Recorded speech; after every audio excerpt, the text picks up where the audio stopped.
teaching Gen Z is quite different to what it was to the earlier generations. I was always made fun for being a jack of all trades and master of none. Really? I have pursued science, arts and commerce at the same time. We had this movie called The Accidental Prime Minister. If at all there is a movie to be made on me, even a short film for that matter, it would be The Accidental Professor. Most of the stress, anxieties, depressions, problems, issues are basically because of overhyped or overinflated imaginations or misuse of the power of imagination of human beings.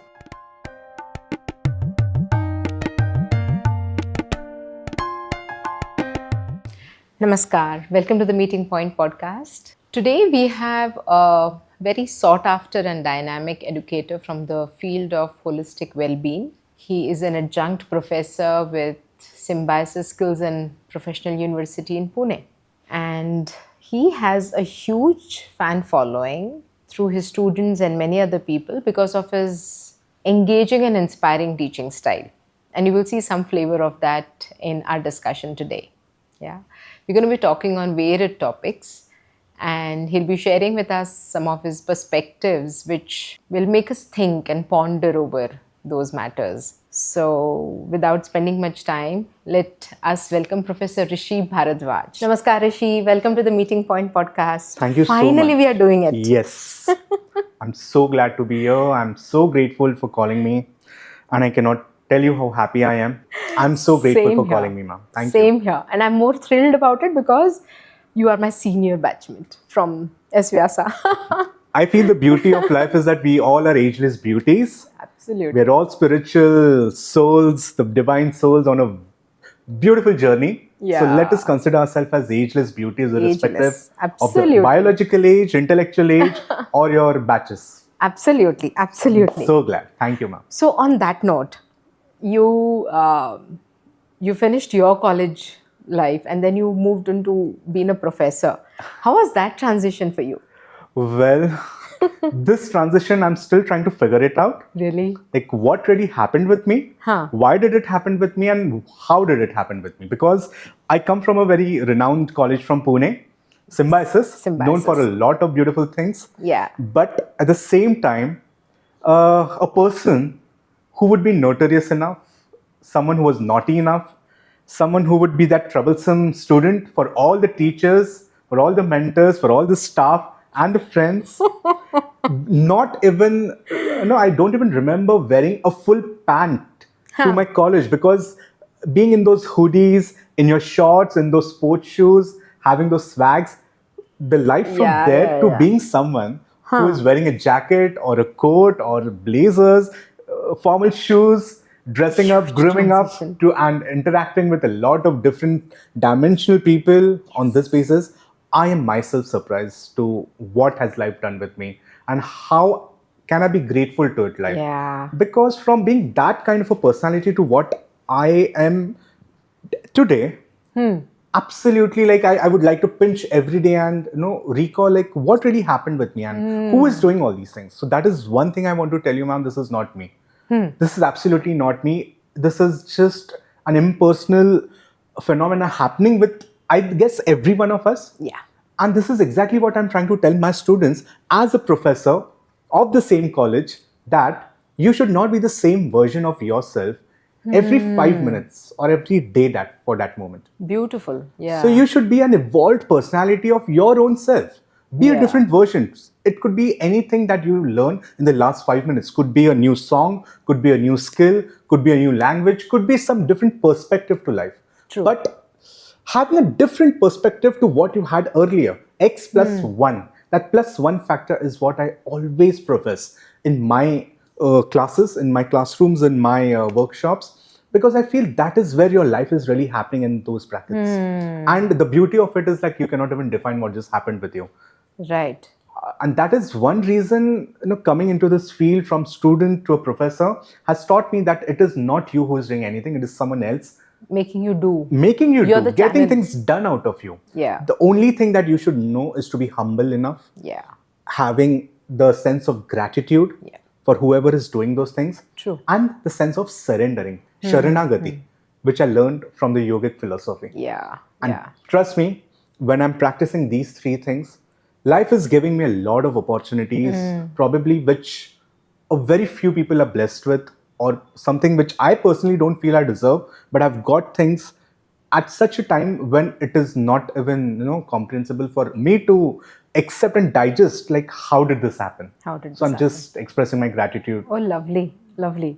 Yes, ma'am. So, you as a student, you know how you were. Yeah.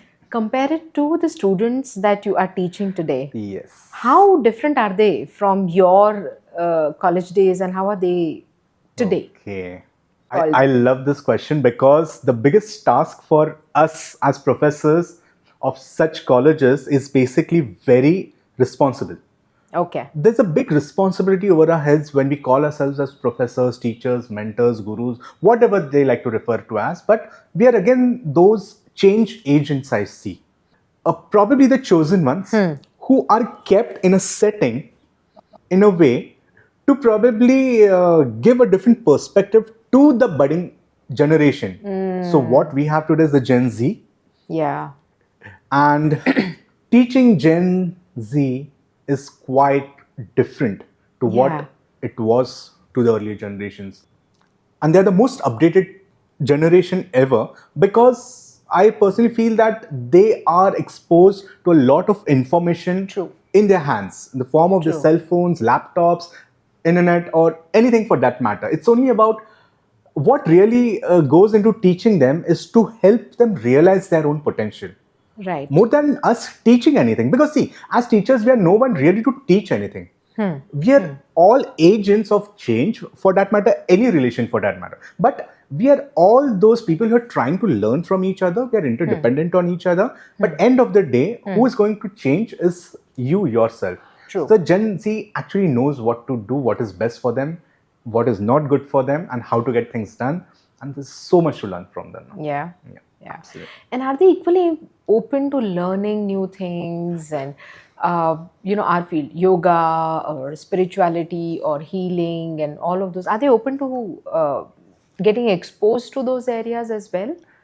I personally have two different perspectives on this. Okay. One is that there is a kind of lethargy, there is a kind of non-acceptance to the traditional methods as such, Okay. probably due to lack of knowledge, lack of information, or lack of that kind of wisdom to interpret that knowledge the right sense for whatever reasons. I wouldn't blame them for as such, but on the contrary, I know the same people from the same generation having a very different skill set and a sense of interpretation to tap into that potential and convert this knowledge into their language, into their systems, and then relive it in a different way. So probably you're eating the same dish, but this time this dish is garnished with a very different kind of a presentation with a cherry on top. जो दिखता है वो बिकता है, they say. So this is somewhere they want to make sure that things are beautifully served as in order to satisfy their taste buds, their vision, their senses, and that is absolutely fine as long as the essence is not missing out. I've seen these generations practicing yoga or anything like this, or any spiritual things as such. So there's a lot of trend of spirituality and all these things coming back to us. The unfortunate thing is different. We'll not go there, like how real, how truly they understand by it. But at least a sense of being spiritual or having the spiritual quotient itself is a big thing this generation is talking of, which surprises me, which we did not really have. Yeah. We have to evolve the hard way in order to understand. These people start talking from being spiritual. How true, how deep, how shallow, that is a different question. Wow. But they have that perspective, and that is surprising. So this is one scope where we have to actually input or give the right kind of inputs for them or the directions to them in order to lead them the right way. Because it's very, very dangerous and beautiful and divine energy which they're handling. If handled well, they can do wonders for the world. If not, it is scary also. So that is the two perspective I have. And in the end, they are they are a future, right? The nation builders or the ambassadors or whatever. So I have personally, you said future, I would like to add on that because with the beginning of every class, when I meet the students for the first time, the first thing I ask them is some uncomfortable questions. Out of which one thing I always tell them is that, why do you think you have come here? Why are you occupying these seats where you're sitting? What makes you do that? And what do you think of yourself as such, or what is the perception or the understanding you have about your own self? What, as a student, you bring to the table or you bring to the system that you want people, the system, the organization to train you, to give you knowledge? What will you do with it? Are you clear on that first? Or are you simply being the, practicing the herd mentality and just following the other sheep? And just because your parents or your friends or your people or the neighbors have sent their children, you are also being sent by your parents?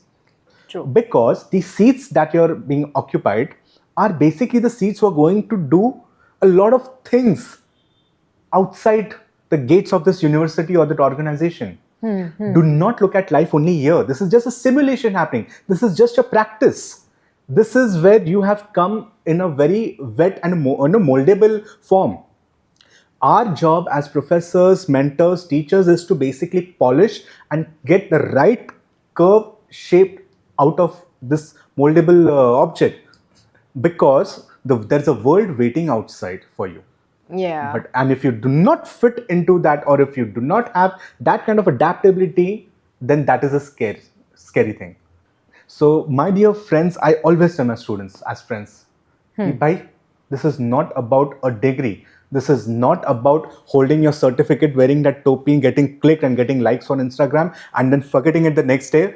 Kya karna hai certificate ke saath? Most of the people struggle, because I was the same person. I have been on the same boat, because I literally looked at my certificate when I graduated after the photos, after getting the respective likes on my, that time we had Facebook more than Instagram, but getting those likes, I had absolutely no idea what to do with this certificate, where to go with this, what to do. So I really want you to have that vision in mind for my students, that, dear students, this is not about the certificate only. It's just a milestone, a benchmark, an eligibility to do the new, I call it Kants. बड़े कांड करने आप आए हो यहाँ पे. Kants should not only be looked upon in a negative connotation. You can do big wonders. You can disrupt the world positively also. That is what our students need to know. The generation needs to know that when the leaders, especially a prime minister or someone like us, when they talk big about Bharat being the next superpower, or anything to do with the vision or in alignment with the Vikasit Bharat 2047. So when we are talking of all these things, when we are envisioning Bharat as this Vishwa Guru, हम किसके बलबूते पर कर रहे हैं? On whose stake we are doing? So this generation is the people जिसके भरोसे हम वो आगे बड़ी बात कर रहे हैं. और ये बड़ी बात वो फेल नहीं हो, इसीलिए इन बच्चों पे वो रिस्पॉन्सिबिलिटी है. That is what I keep hammering them with. आपके भरोसे पे सब चल रहा है दुनिया. जब हम थर्ड आने, when we are going to climb up to the number 3 in terms of economy, in terms of whatever, in terms of soft power, look at your faces in the mirror. You are that beautiful souls and people जिसके भरोसे पे सब चल रहा है. The transition has been more than me being a professor. I see myself sitting amongst them. And how, as a student, I would have loved to have my professor talk to me. Correct. As my mentor, as my friend, as my parent, as my guide, as my everything. True. The last person the first and the last person to reach out to. The first and the last person to ask anything. The doubts or exchange the unconditional love. Everything. So that one person which you cannot share with your parents, or anything that you cannot share with your parents, or always not with your friends, but someone with a different insight, someone with that uncomfortable insights, which others would probably not give. True. So I personally have that respect for that particular position. So before climbing up to that position, before even climbing up the platform, when I go to teach, the first thing I have learned personally is to bow down to that platform. And there is a reason it is called a Vyasapit. It comes from Guru Vyasa. Guru Vyas. Yeah. The first thing that you have to do is surrender. Yeah. I tell my other colleagues, I tell my other students, whenever you get an opportunity to stand on this side of the classroom or the auditorium or the stadium, just see how different the world is on this side. You cannot afford to always be on that side, on the chairs along with others, only clapping for someone else. Try coming, evolving, and come on this side and look at the world from this side. How scary and how beautiful it is at the same time. You'll understand human biology in the same second, a fraction of a second, what is happening inside your system. True. When you have 1,000 eyes looking only at you, Yeah. without a blink, and you have to perform or you have to deliver something. This is the most beautiful, thing that can ever happen to a person. That is one Yeah. reason it's called a noble profession, ma'am. Yeah, I have yeah, no it idea is. how things happen, but I've been brought to this profession. I've been brought. I'm just making sure that I'm eligible enough, or I serve justice to it by updating myself, by upskilling myself on a daily basis. Yeah, yeah. So it gives me a reason to help myself to upgrade on a daily basis for them. True. So you're also playing a big role in various projects happening right now, isn't it? Yes, ma'am. Yes. So They look very interesting by the sound of it. Yeah. before that, I would like to, coming to Yeah. this, I was always mocked. I was always made fun for being a jack of all trades and master of none Really? Okay. by my own people. Huh. You name it, and all the people today. But the thing is, Yeah. I'm teaching their bachas today. And there is a complete different shift in the perception they have over me. I'm sure. It's all impersonal. I have no ego for it, because the day I understand, ma'am, the day I express ego out of it, there is a full stop in that ego. Yeah, The day yeah. any person boasts about it without being grateful to it, instead of the graph going upstairs, you just invited a full stop in your life. True. And I've been there. I have done that. And I had to start right from the scratch. And I know how hard it is. I have, by the grace of Almighty, I have been into a lot of big achievements in my earlier child age also. But there was immaturity. There was some probably, occasions where I had to boast about it. Okay. Trust me, I was brought to zero. Not even zero, even minus. I had to struggle back from minus to coming to zero. And from zero, I have started my journey again to what I am today. So only thing I do is Shri Krishna Arpana Mastu, jidhar se aaya usko wapas, and become empty. Keep this vessel empty, because the universal energy, the light is continuously flowing to you, and you need to be like your glass of water has to be empty for new water to be filled in. True. The earlier water which has been polluted needs to be, washed out. Humbly, you need to always give it off so that new energy can keep replacing the old energy. True. So that is what exactly I'm doing. So being called jack of all trades, master of none, by God's grace, today I am not just a jack of all trades, but I'm master of three, pursuing a PhD of one, and a lot of other things, a bachelor's of two also. But having said that, there's nothing great as such in that, because there's still so much to learn in life.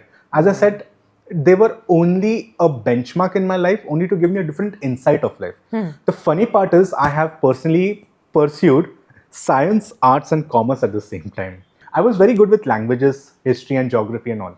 People which are, hate these subjects were really very near and close to me. So that helped me survive. But I was very weak in, science and mathematics. So science was not my my cup of tea. So in 11th, somehow I kind of passed first class. I managed to go, but I was not enjoying. I tried shifting to commerce. Trust me, I have not tallied a single up till today. My only scorecard, if you see, somehow I've managed to get good marks, but they are only for the steps. I remember doing, drawing those good lines and all. In my life, I have not tallied a single sum, and somehow my friends helped me survive that. Later on, moving on to arts, I somehow pursued Master of Arts in Public Administration. So, thoda UPSC ka bhoot tabhi tha. So, public administration was one of the field I used to like.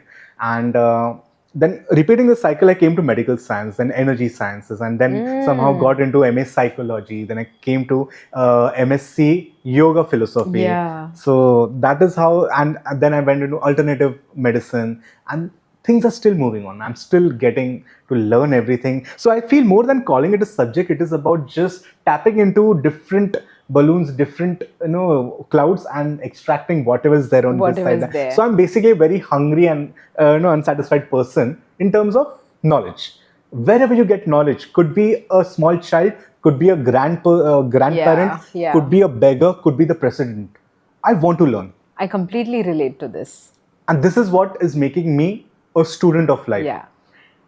And I guess that is one of the reasons why we are sitting here today and interacting. This being student of life is one reason Yeah. I'm into a lot of projects, especially with the ministries in the government. I would not like to tell you like everything okay. Don't because some things I'm not sure if I'm allowed to speak openly in public. But there's some things which I can definitely tell you. I'm interacting daily with the bureaucrats, with the ministers. It's all God's grace. Like all the communication that I learned throughout my college days, through my school days, in my NCC, is being fruitful now. It's being used now. Okay. The skills that I have actually tried to inculcate within me are now helpful to me. How to talk with the minister, how to understand the government process, how to speak to a bureaucrat, how to understand the like overall mentalities of people, observing people. So these things give me a lot of great boost to work every day. So there's a lot of big projects coming, and of course, when I tell my students that you are the future of India, the first onus lies on me as their teacher also, because I'm also young enough. I'm hardly some years older to them. I'm just like a big brother, and it's like the first onus is on me. What am I doing for my nation? What am I doing for the system? What is that I owe to the nation? So that is one thing which bothers me on a daily basis. I had literally migrated to Canada in my 9th standard. Okay. I actually had the PR card also, but somehow I don't know why. I was just in my 9th grade. I have learned 2 months in school in Toronto in Canada, but somehow I did not vibe with it. I didn't even know the terms like vibing with it or being alignment with it. I did not even realize that. But somehow I told my papa like, this is not happening. I want to go back in India. SSC or HSC करूँगा, but Bharat में मरूँगा. ये नहीं करूँगा. I'll come here as a traveler, as a tourist, as a businessman, as an explorer, but not as a citizen. I've been blessed to be born in Bharat. ये मुझे तब समझ रहा था. Not in the right way, the way I understand it now. But some emotional connection. Like even when I was landing, when our plane was landing, and when you land in Mumbai, you see all the slums before, But वो लगा ये जो भी है ना, ये मेरा है. That sense of pride for this nation. You call me pro-national, you call me nationalist, you call me patriotic, doesn't matter. I have a different sense of emotions for this Bharat. And for that, I will go to any extent to get things right for it. Oh, lovely. So that is one which I openly express, which I openly tell, irrespective of whatever differences I have with my own friends, anything. But this is something I'm very vocal about. So I want to know from you, what is it that drives you while teaching these students, or there's this question that comes to our mind, that why do we do what we do, sort of a thing.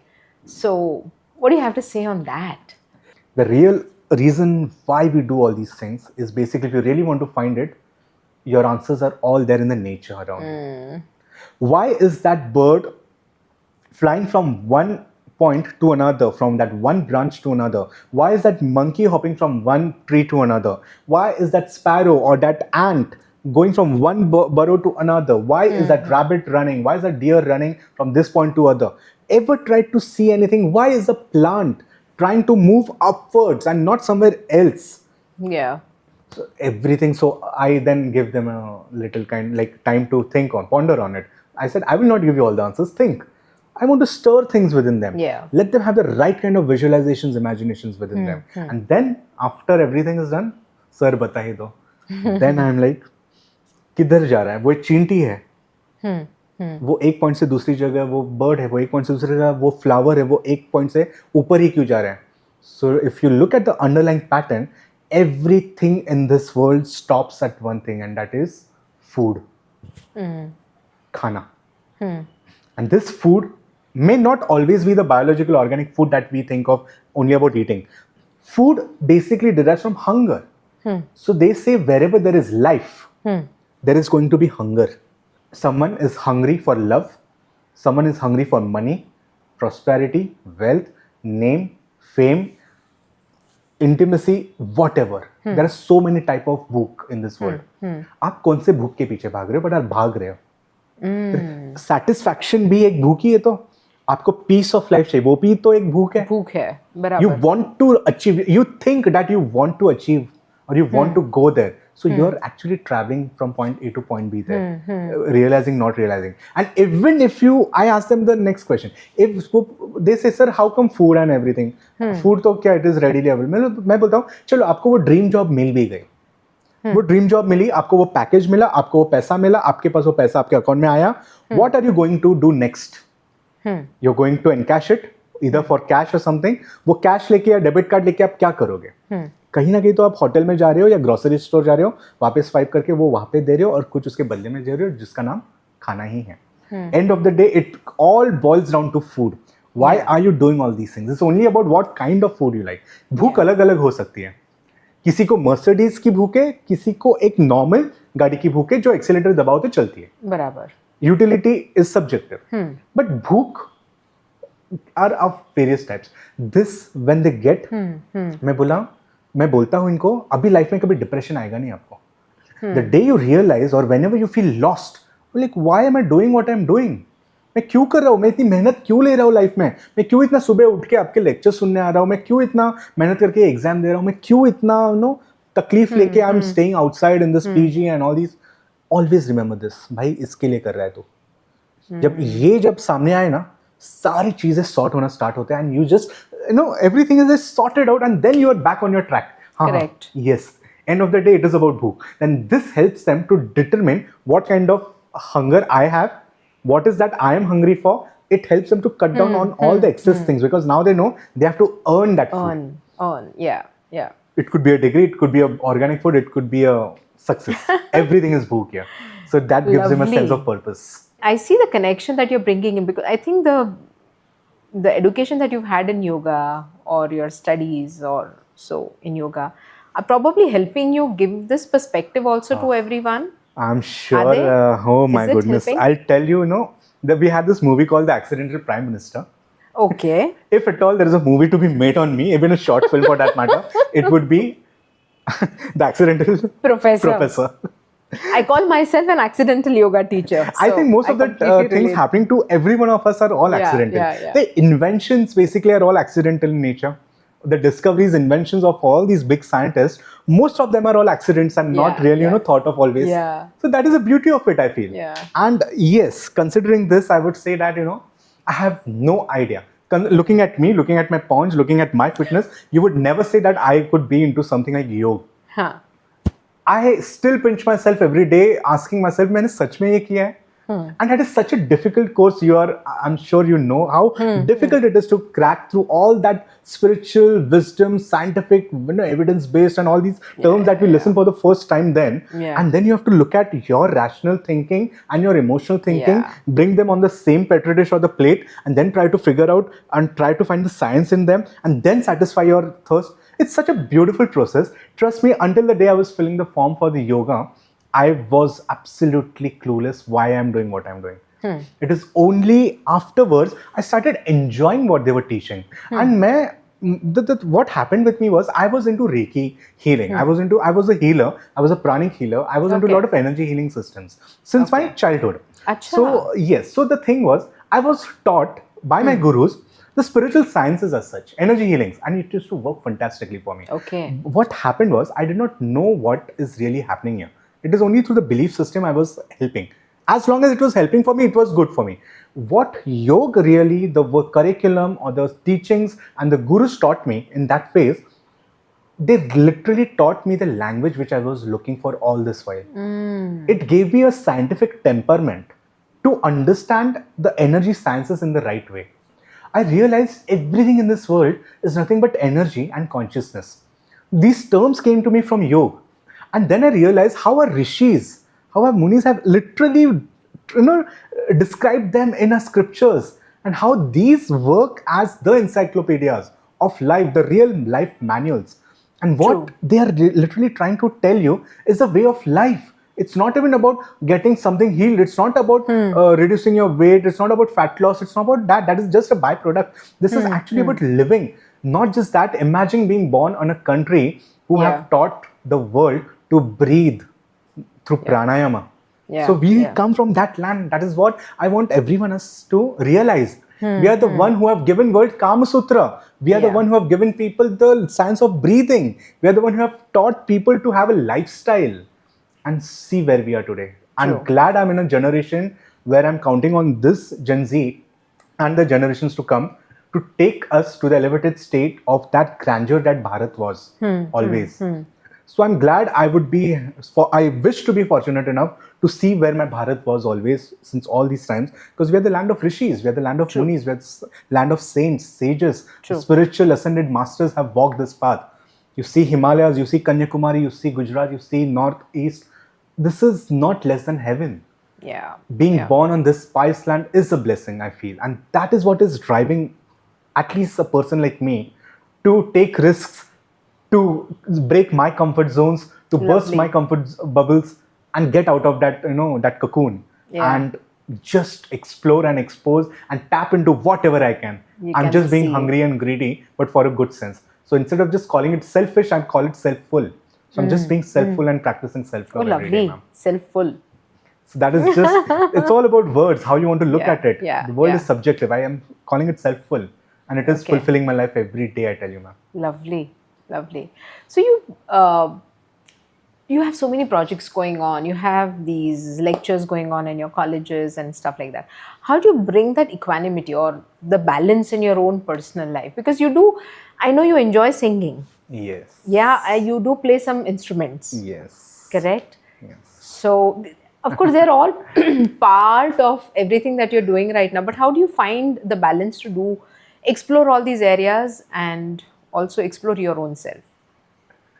I would kind of, take this question in a different way. Okay. Instead of me trying to achieve balance, I would say it is other way around.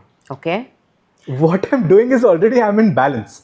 Because I'm in balance, I'm able to venture out into a lot of things well. Beautiful. And once I know my limits, yahan pe stop karna, I know where to stop, how much to extend where, and doing back, you come back to your balance. So that is exactly how it is working. If you look at the spiritual sciences, if you look at any kind of healing systems, if you look at the medical system, alternative therapies, modern medicine, anything in this world, on this planet, end of the day, what it is being taught to us is to achieve one thing, and that is balance.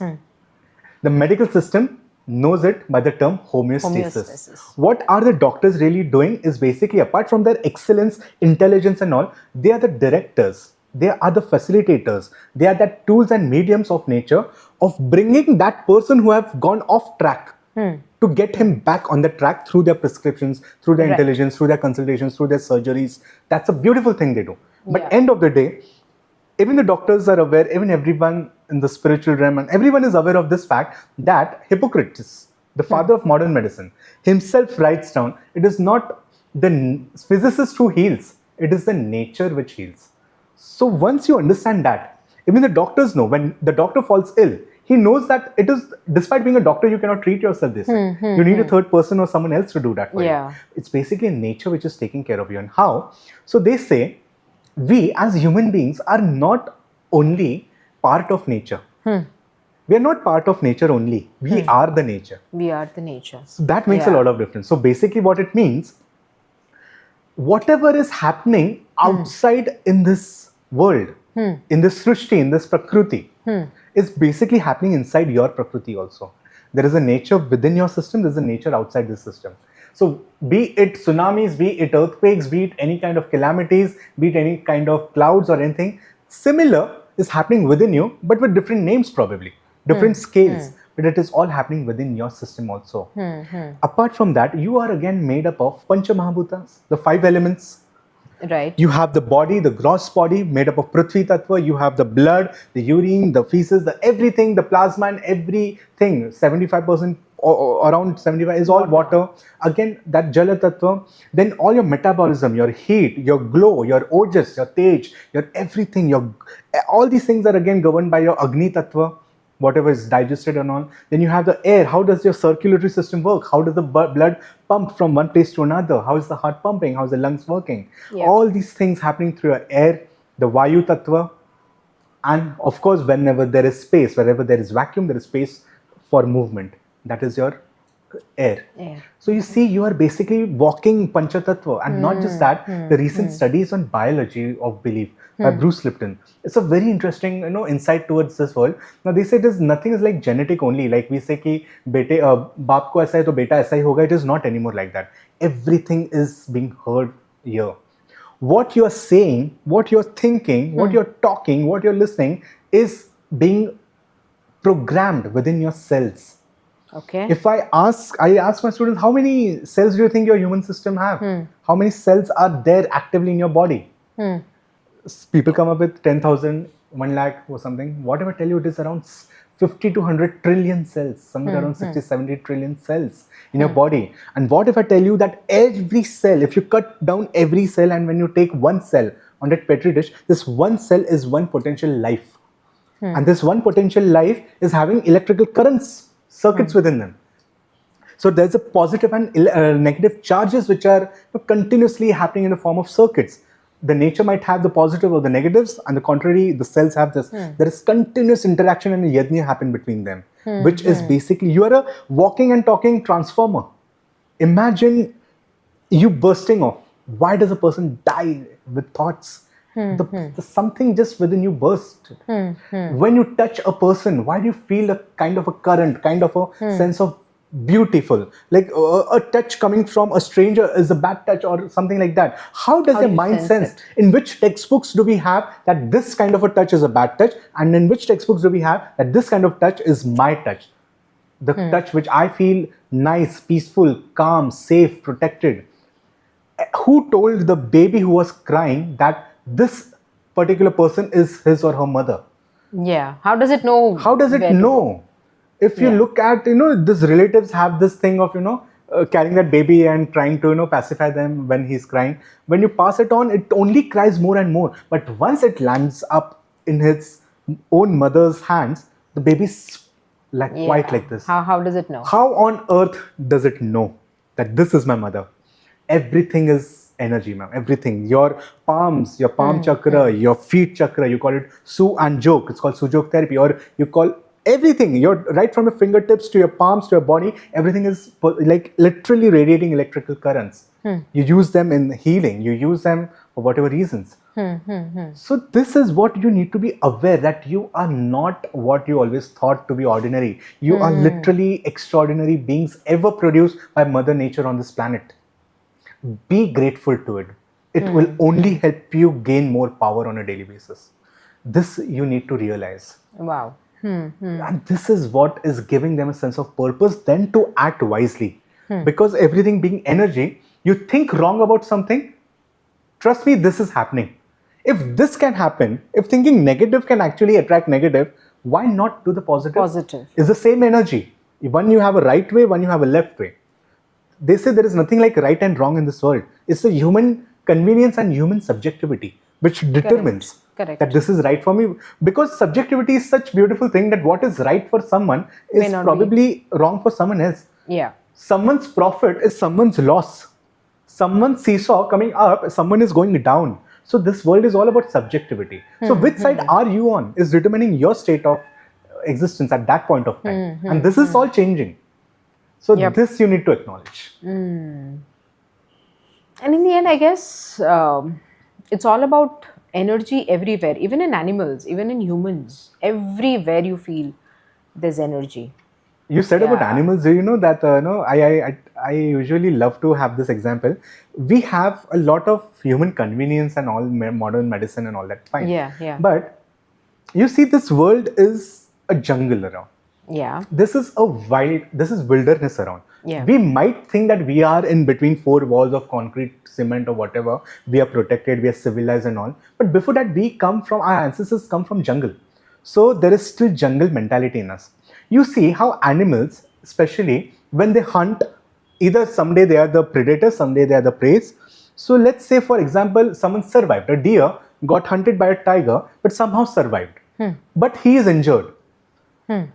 How difficult it could be for the deer to survive with those wounds and those, leg being half cut and something like that in the jungles. We have hospitals, we have treatment centers. We'll go, we'll wrap up, we'll do something, we'll bandage it and come back. How about the animals? But nature has been kind enough to everyone. There are no favorites in the nature. आप कितना भी पैसा हो, आप कितना भी गरीब हो, nature will treat you equal. That is the beauty of nature.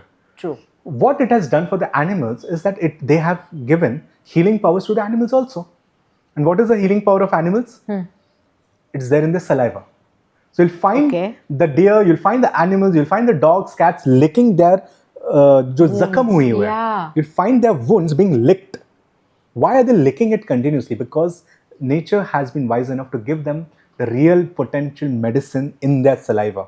Okay. And so is with humans. Humans have to make faces out of it because we have a lot of other things. So we don't require that. But end of the day, when you do not find anything, if you apply your saliva, it is working more medicinally beautiful than ever. Yeah. Your Wow. saliva, the urine, your sweat, everything, these are not just byproducts of the body to be, made faces of. These are all your medicines. But because we have convenience of other or approachability of other medicines, we don't look at these things as such. Okay. But they used to be a nature medicine. How do you think a Stone Age would recover? In the ancient time, when we look at the evolutionary psychology, the things were all same. The only difference was they used to stay in the caves. We stay in flats or systems or apartments and bungalows. Right. What they feel within their human system were the same. What kind of stress they had in their times, we rather have more stress than them, I feel at times. Because you see, nothing has changed. There's still the same DNA, the same thing which has been percolated down to this. You might have evolved in terms of civilization, but not in terms of your genetics and DNAs and epigenetics. Because what stress was for a Stone Age man? What would be the stress for them? For him, the real stress was probably finding food. He need to go out in the wild and hunt something. Not always he would be lucky to find something which is lesser stronger than him. Because the law of the jungle says survival of the fittest. Correct. So basically, anyone who is fit at that point of time, given point of time, wins. Correct. And this winning is about directly being consumed. So there, a person either needs to hunt or run. So that is where your adrenaline, what happens today in terms of your stress hormone, that is the cortisol, either it secretes the fight or flight response. Fight response, yeah. So what is happening with us was happening with the Stone Age man also. So he either had one option, either to fight it, either kill that tiger, lion, deer, whatever is in front of him Or to run. eat, or be wise enough to run. And for that, the same level of cortisol used to be released. That is a positive kind of a stress, wherein, but what happened today is that there is some kind of secretion in the form of a tap being turned on. So yes, that is important. That tap needs to be run on for that person to take a wise decision and either run or fight. But today what happens is we keep the tap on and bring it home and keep the tap on. That is where the problem is. We don't really switch off the taps. Beautiful example, yeah. Because what used to be stress for them, but tiger and lion, for us, it is probably a bank EMI, the boss, or the stress, or the relationships. It's an endless list, Endless yeah. thing. So you see, we might call ourselves as civilized people, but are we really? Who Yeah, are more yeah. lucky, them or us? But again, it is subjective. For them, it was costing their life. At least here, you're not costing your life, but you're costing your mental health. True. So you'll have, so the responses are same. What was happening in the Stone Age body and your body is absolutely same. The situations, the scenarios are different. Yeah. So you might call yourself as social animals, but 99% we are still animals. It's only 1% we are humans. And what makes us human, do you know? The only thing that makes us human is this something called the prefrontal cortex or the neofrontal cortex. So basically, a 100-gram tissue in front of your, just behind this forehead. Yeah. You cut this tissue, you are back to being animal. You join this tissue, you are a human being. And what makes you special out of all the animal kingdom species is basically humans, apart from some dolphins and chimpanzees, are the only species to have the ability not just to think, but to imagine. So there's a thin line between thinking and imagining. Imagination is little different than thinking. Yes. Thinking is different. Imagination is something which has not yet happened. Probably may never happen. Probably might never have happened. Meaning? But Meaning? imagine karo. Let's imagine, let's say I have done something wrong and the police are going to catch hold of me. Okay, let's take a stressful example. I am imagining a scenario wherein the police might be on their way, finding me, reaching my home and handcuffing me and taking me to the jail. Right. Or something which I might not even think of, कि ऐसा police से हमका कुछ अगर चीज होगी नहीं, मुझे पता भी नहीं, but still I'm imagining there will be something which will be behind me or coming to catch hold of me. But presently the situation could be something else. Probably you have not done something and No police or no nothing is involved in this process, but you are only stressing for no reason. Just because you had been given a faculty of creation, creativity, you misused your creativity for inviting troubles here. The real things happening to us today are only because of imagination, which makes us a human being. Most of the stress, anxieties, depressions, problems, issues are basically because of overhyped or overinflated imaginations or misuse of the power of imagination of human beings. Imagine using the same power, but using it for something productive, it leads to inventions. When you see Mark Zuckerberg's and Apple's and all these people, they had the same power, they had the same system, but they used the same imagination in designing a product, in designing a system, in designing governments. Right. You see the same thing, but which side are you on? So everything is fair in this world. It's only about having the wisdom to be on one side and walking by that side. You will reap the benefits or that consequences for that matter. Everything has a karma. Everything has a repercussion. So there is nothing like good and bad in this world, I feel. It is only about doing. It will have its own individual karma. So this evolution is what one needs to realize and understand. When we call ourselves as human beings, we need to understand how much we have really evolved and the kind of power we actually have in our hands, in our minds, in our brains, in our systems. We can actually disrupt the world in a moment. One button and this world can go off. But one wisdom, this world can build up. It's us who is doing everything. Wow. This we need to realize. Wonderful. You're shaping amazing human beings out there, Rishi. Doing a fabulous job, actually. We're all learning, ma'am. We're all learning. Yeah.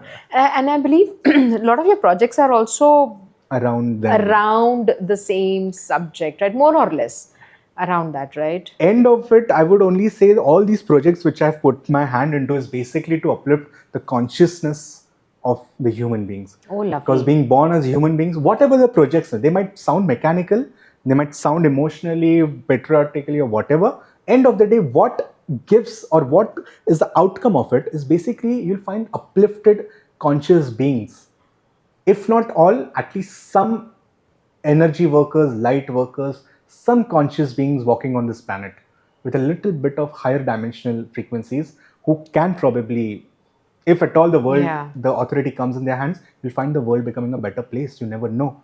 The kind of things we have in front of us, especially the climate change, the sustainable development goals of 2030, we are not even close to it. We are just taking things for granted. So we are waiting for things to come to this level and then we want to act. So it's very important for this generation to realize what is happening with them, where they are leading towards, what they have in store for them in the future. If they do not learn, upskill and actually upgrade themselves on a daily basis, they have to relearn everything right from the scratch. Now is the time for them to test, try, experiment, fail, relearn, retest and again bounce back. Now is the perfect time for them to take all the possible risks. So this is one of the trainings which I always tell them, to mess up, to make mistakes. Make new mistakes every day. Don't worry to fall, because this is a time where you are still protected. You are under a shelter called college, organization, university, whatever. Right. You have your teachers to give you a hand. You have your friends to bring you up again, or you have your mentors to help you, guide you, direct you. But once you're out in this wilderness, there are animals waiting for you to chew. Raw. And you should be... So you should be well equipped with your skill sets, with your weapons of skills, with your knowledge, with your tacts, with your knacks, everything. And this is a time for you. So basically, I always tell them to, mostly of them, go bunk. Doesn't matter. Always, the real lessons are not... You must be the first professor encouraging. No, I'm always criticized sometimes, but I don't know. Sometimes I voluntarily let them bunk. मैं बोलता क्या कर रहे हो life में, क्या classroom में आ रहे हो, बोर नहीं होते हो क्या? Like, sir, are you even okay? I want you to go to Khadagwasla, go to the lake, go to the beach, go somewhere. I want you to come back with good experiences. Tell me what you have learned there. Just go. It's not about going there and just doing all those addictions, boozing and all those things. There are some other things also you can do to make you high also. Always remember this. You give them a different perspective also. And then they come up with things, ki, sir, we experienced something which we have never experienced. Write it down. Now they are neurologically involved in writing how they felt. And now this is an experience for life. What they would have not learned in that classroom, in those four walls, I just gave them a different real scenario of going out and learning. And then when they come back, now I start the lesson. Now they start connecting the dots. कि हाँ, ये जो lesson आया था, this is what sir is talking of. Now they understand and visualize the right things. Because if they do not have the right visualization and experiences that touches the feelings, the senses active, they would not resonate with the subjects that I'm teaching. So for the subject to be taught, they need to first have that physical, mental, emotional, spiritual experiences. So that data is there. Now they can process it and cut it down to a proper shape and then call it wisdom. So the whole process is about converting the data, the raw data, into information into knowledge, and not just stopping at knowledge. It needs to be converted into wisdom. Where and how to use it, and how much to use it, and when not to use it is the most critical. Wonderful. I should sneak into your classes. Everyone is more than welcome. It will only help me to learn more now. Wonderful. So on this note, there's so much we can go on about this, Absolutely. but yeah, thank you so much for coming, taking your time out from a busy schedule. I would really not like the word busy. It's occupied is a good word I would like to replace, because I'm really blessed to be occupied with a lot of things, and with your occupied schedule. I'm grateful to everything. Yeah, absolutely. I'm so glad you invited. We had a beautiful chat. I got to listen to myself after a long time. Yeah. What I really think or what is being flown through me, I need to have a self-check on that. So thank you for making me realize my own thoughts. Wonderful. I'm very grateful to you, ma'am. Thank you so much. Thank you for coming. Thank you.